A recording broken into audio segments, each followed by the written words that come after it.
autossabotagem em processo seletivo. Será que você anda se sabotando em alguma entrevista de emprego? Será que você percebe quando você faz isso? Exatamente por isso que eu decidi trazer esse conteúdo. Muitas pessoas não percebem aquilo que elas estão fazendo e que está gerando um resultado negativo. Eu sou a psicóloga Andréa Marinho, vem comigo que nós vamos falar muito a respeito disso.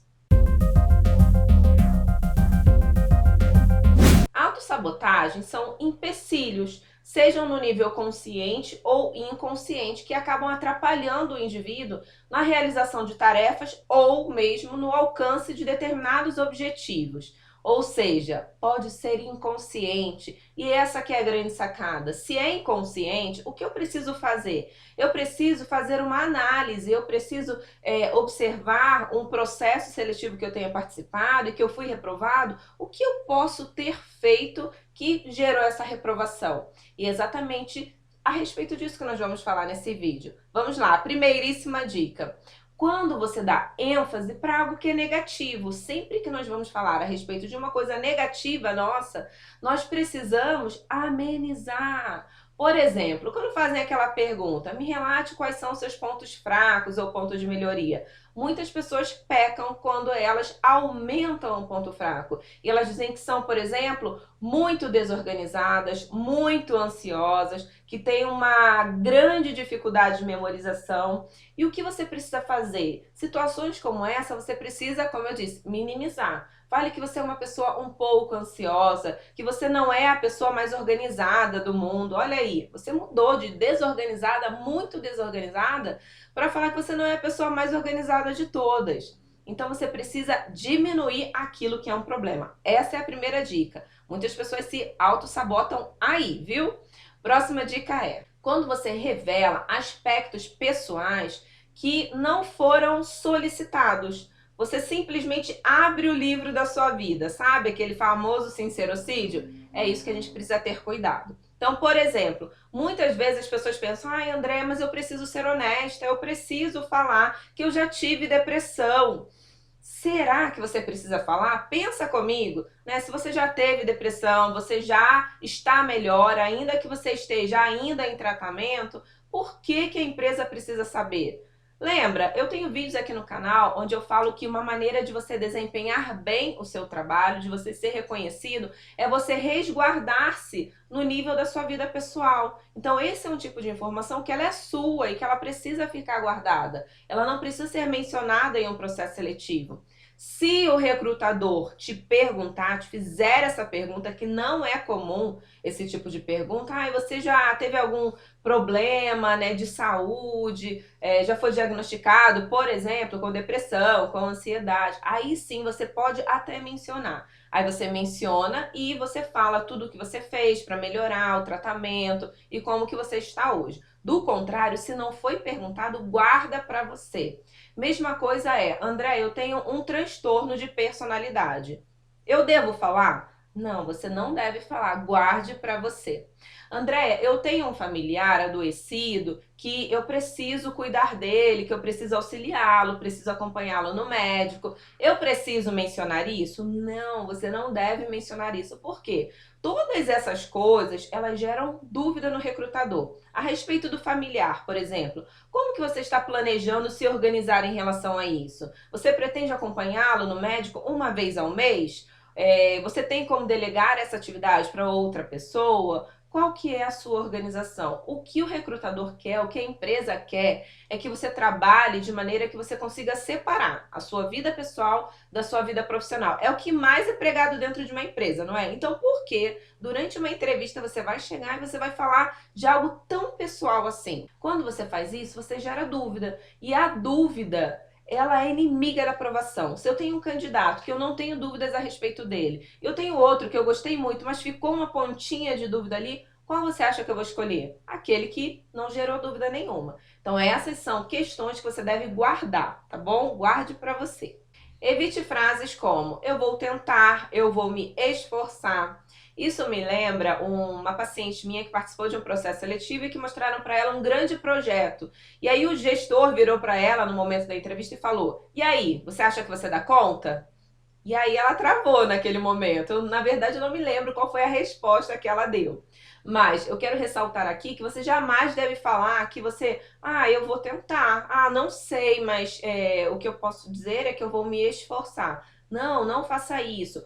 Como que você conquista uma vaga? Um dos grandes ingredientes é você demonstrar confiança, né? Você precisa passar essa credibilidade. O recrutador, ele precisa olhar para você, ele precisa pensar, eu preciso dessa pessoa aqui.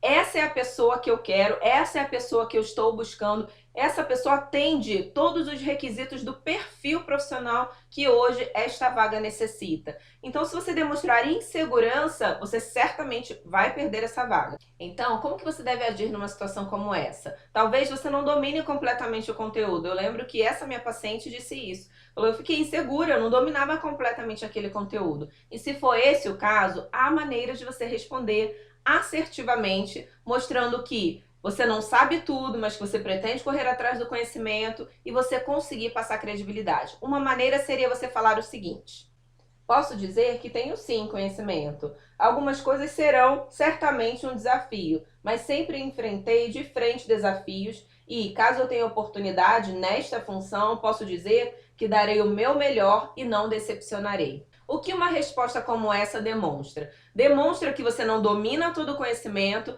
mas que você vai correr atrás do conhecimento que te falta. E você faz uma promessa no final, de que você não vai decepcionar. É claro que para isso você precisa acreditar em você. Você precisa ter autoconfiança. Eu tenho vídeos aqui no canal onde eu falo a respeito de autoconfiança e como você desenvolver. Então, se tiver dúvidas, vou deixar aqui na descrição desse vídeo, vai lá e assiste para desenvolver a sua autoconfiança. Eu penso o seguinte, qualquer conhecimento que a gente não tem, a gente pode correr atrás. Então, você não domina tanto, por exemplo, um Excel, depois que você for contratado, você passa a noite, se tiver que passar, estudando, se preparando, aprendendo, pede ajuda de um amigo, faz um curso, enfim, você corre atrás disso para que você consiga desempenhar bem a sua função. Se é o tipo de função que te interessa, que vale a pena. É o que eu sempre falo, existe a pessoa certa para o lugar certo. Então não adianta você fazer grandes promessas para uma vaga que você não está nem aí, que não é exatamente o seu perfil, que não é aquilo que você busca. Mas quando a gente concorre a uma vaga, que a gente está se aplicando a vagas que estão de acordo com o nosso perfil, que são vagas atrativas, que são vagas interessantes, a pessoa ela vai dar o melhor dela, tanto antes, durante o processo seletivo, antes de conquistar a posição, quanto quando ela conquistar a posição que ela deseja. Então essa é uma dica, concorra somente a vagas que sejam genuinamente interessantes para você. Próxima dica é o seguinte: não desconstrua a sua fala. Andréia, como assim? Como que eu estou desconstruindo a minha fala? Quando você quer afirmar algo, mas a sua justificativa te leva para um âmbito negativo. É, de certa forma, você querer proteger-se. Você ficar, sabe, já apreensivo em relação a determinada coisa e você já fica ali na defensiva. Por exemplo, quando te perguntam sua idade e aí você, ao invés de limitar-se a responder a sua idade, você fala assim: eu tenho 49 anos, mas eu ainda aguento trabalhar, eu ainda aguento pegar peso. Se você está concorrendo a uma vaga, eu vou dar um exemplo de ajudante de produção, que você vai trabalhar ali em linha de produção carregando peso ali o tempo todo, se movimentando com caixas bem pesadas. Isso é muito negativo, né? Foque somente na sua idade e deixe a interpretação para o recrutador. E o recrutador ele pode perguntar para você, pode falar: olha, eu queria saber o seguinte, né? Você já não é um jovem de 20 anos de idade, de 18 anos.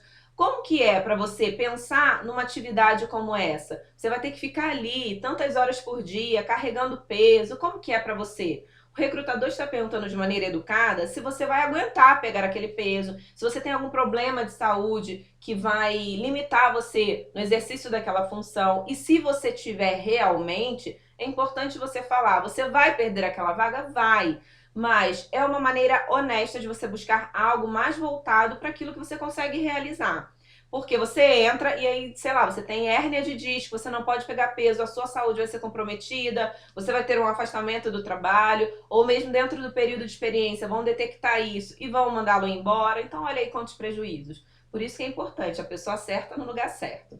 Próxima dica. Um outro exemplo dessa desconstrução é, por exemplo, quando te perguntam o seu nível de inglês. Aí fala assim, ou afirmam, né, porque tem lá no currículo: o seu nível de inglês é intermediário, né? Aí você responde: sim, é intermediário, mas eu não tenho praticado muito. preciso retomar essa prática. O que você quis dizer nessa frase? É intermediário, mas eu não tenho praticado muito. Você quis dizer que não é intermediário, que seu nível é básico, que é inferior ao intermediário, que é pré-intermediário, enfim. Você não passou credibilidade. Bastava você se limitar ao intermediário. Sim, meu nível é intermediário. Pronto. E aí, se o recrutador ele explorar a respeito disso, te fizer perguntas mais específicas, aí sim você vai respondendo dentro disso. Mas se você já de cara já justifica, percebe que é uma super proteção, você já quer se defender, você já tem medo de conquistar aquela posição e precisar exercitar o seu nível intermediário de inglês e que você mesmo não vai dar conta. É falta de confiança em si mesmo que precisa ser desenvolvida, tá? Lembre-se, se você quer muito aquela vaga e se você estiver disposto a correr atrás, durante a entrevista mesmo você já vai começar a treinar o seu inglês, vai buscar conhecimento a respeito disso, ok? Uma última dica é o seguinte: evite perguntar a respeito de benefícios. Por exemplo, aconteceu recentemente uma pessoa que participou de um processo seletivo comigo, e aí ela morava um pouco longe da empresa e essa pessoa perguntou: me diz uma coisa, eu queria saber se a empresa vai arcar com a despesa do Vale Transporte, porque eu moro longe, né? Isso não é algo positivo, gente. Não é. Aquele ainda não é o momento em que você conquistou aquela vaga, que você conquistou aquela oportunidade. Então ainda não é momento de você negociar estas coisas. Percebe que a pessoa está ali numa entrevista de emprego e aí o candidato vem e taca uma bomba, né? De olha, você vai gastar muito comigo, se você me escolher, você vai gastar muito com passagem. E aí você já fica na desvantagem em relação aos outros candidatos. O recrutador ele já vai te ver como um candidato que tem um problema, né? Já tem um ponto negativo ali e vai olhar mais apuradamente os outros candidatos. Então esse é o tipo de coisa que você certamente estaria se sabotando se você fizesse. Não faça isso. Bom, pessoal, eu oriento que vocês vejam os vídeos aqui de como desenvolver a sua autoconfiança para que você acredite mais em você e evite esse comportamento sabotador, ok? Se você gostou desse vídeo, deixa aqui o seu like. Se não está inscrito no canal, inscreva-se. Deixe os seus comentários que eu vou ter o maior prazer em responder tudo aquilo que vocês comentarem aqui abaixo, ok? Deixo aqui o meu grande abraço e nos vemos no próximo vídeo. Até lá!